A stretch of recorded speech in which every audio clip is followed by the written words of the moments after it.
អរគ្នាសម្រាប់ឈុតថែរក្សាសុខភាពនេះយើងមានជាប្រភេទម្សៅខ្ញីមួយម្សៅរបៀបមួយជាមួយនឹងម្សៅខ្ជាយមួយអញ្ចឹងម្សៅរបៀបបងអាចយកជាប្រភេទរបៀបសូនឈ្មោះក៏បានដែរហើយសម្រាប់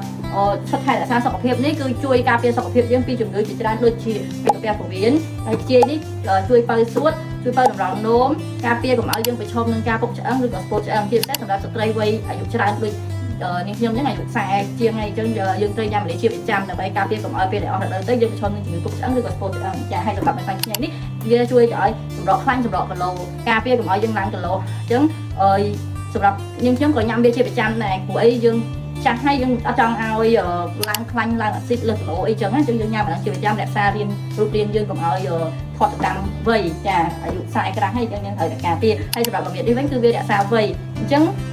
ឃើញខ្ញុំនិយាយទៅអ្នកមិនអួតទេប៉ុន្តែអ្នកភាគច្រើនគេថាយើងក្មេងជាងវ័យអីអញ្ចឹងណាចាភាគច្រើនគឺដែលថាខ្ញុំរក្សាវ័យតាមវិធីសាស្ត្របែបធម្មជាតិរបស់យើងគឺខ្ញុំញ៉ាំម្សៅរបៀបនេះជាប្រចាំនិយាយទៅខ្ញុំញ៉ាំយូរហើយខ្ញុំញ៉ាំតាំងពីមុនខ្ញុំលក់ម្ល៉េះតាំងពីខ្ញុំមិនផលិតលក់ម្ល៉េះចាហើយនេះគឺជាអាកំបាំងនៃឈុតថែរក្សាសុខភាពរបស់នាងខ្ញុំគឺ3មុខនេះចាម្សៅរមៀតម្សៅខ្ជាយនិងម្សៅខ្ញីញ៉ាំហើយសម្រាប់ក្មេងជាងវ័យសាច់ស្អាតសាច់ចាំហើយការពារសុខភាពពីក្នុងមកបានច្រើនមែនទែនបងប្អូនជួយចង់ថែរក្សាសុខភាពបែបធម្មជាតិកុំភ្លេចឈុតថែរក្សាសុខភាពម្សៅខ្ជាយម្សៅរមៀតហើយនិងម្សៅខ្ញីចា